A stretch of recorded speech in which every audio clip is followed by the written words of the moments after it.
Hey everybody, Mario Denny here, and today I'm going to be showing you how to make an Explorer game inside of Scratch. So, I'm gonna go a little simple because there's many ways to do this. The most simple way to do it would be to use when key pressed, but that kind of makes it so that way it's harder to move. So, first you want a forever loop.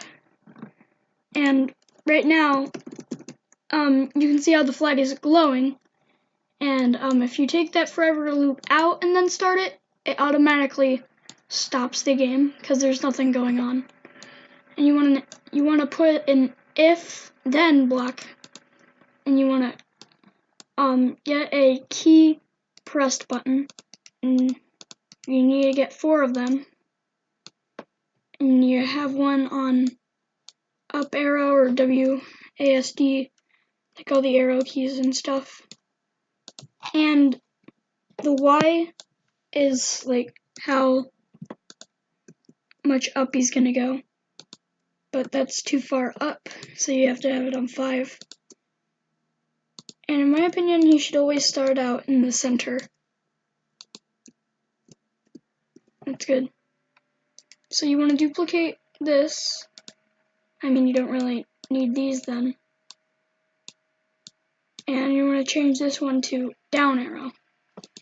And then put it at -5.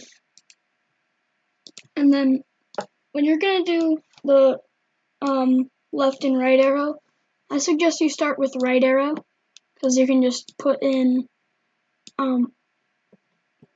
change X by 5, and you don't have to do -5.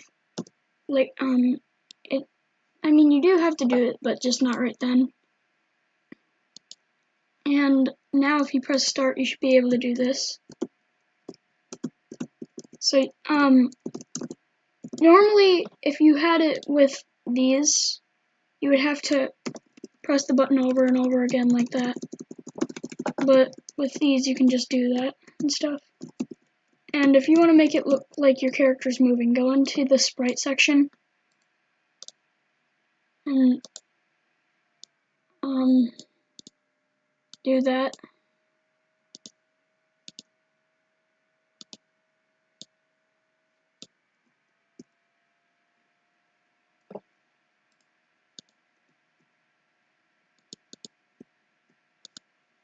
And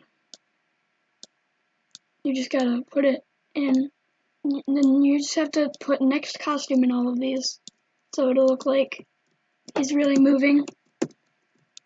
And if your place really doesn't really look that good, you could add some more details, like go into vector mode, and you could add in this, and you might not know what this is yet, but you have to use this stringy part right here. And you can turn it into stuff. For example, you could make it a bush.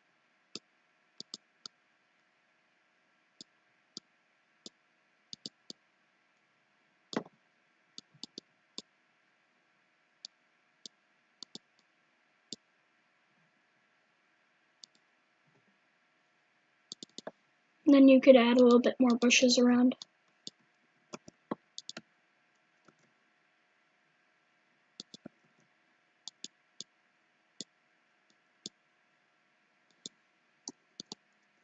So when you start, maybe you could have this one around here, but yeah. And you could have like little tiny rocks and stuff.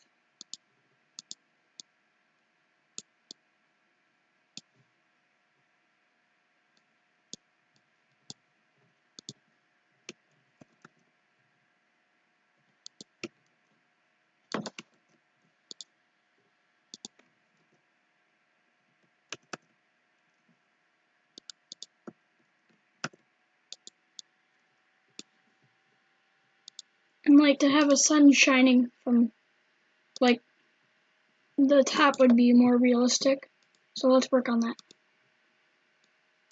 So you can reshape anything in vector mode. So I suggest using this.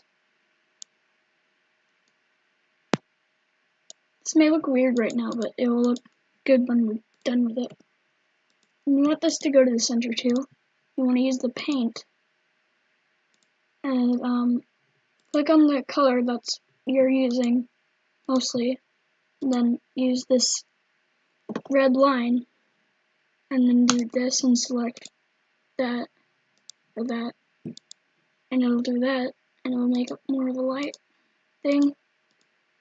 So now you can spread the light more like that.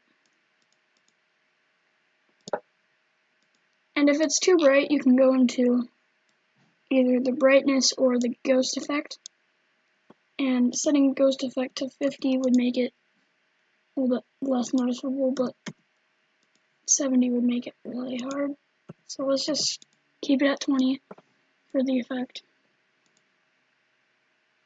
And now, in the next video, we'll be adding, if you guys really want another part to this, we'll be making effects for trees, so that way when you go next to them, it'll just make it so that way you can't go through them, but you can just like be near them.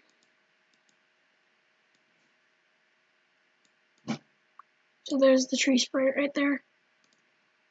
And in the next video, guys, we will, do exactly that with the tree sprites.